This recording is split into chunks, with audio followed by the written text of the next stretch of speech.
صحیح مسلم میں روایت ہے، حضرت ربیہ رضی اللہ عنہ رسول اللہ صلی اللہ علیہ وآلہ وسلم کے خادم تھے۔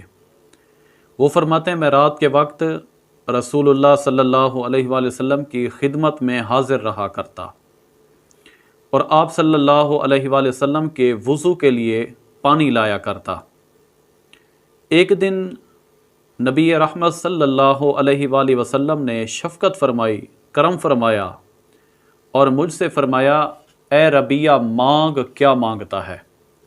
میں نے عرض کی یا رسول اللہ صلی اللہ علیہ وآلہ وسلم جنت میں آپ کا ساتھ، تجھ سے تجھی کو مانگ لوں تو سب کچھ مل جائے، 100 سوالوں سے یہی ایک سوال اچھا ہے۔ یا رسول اللہ جنت میں آپ کا قرب، آپ کے قریب کی جگہ آپ کا ساتھ چاہتا ہوں۔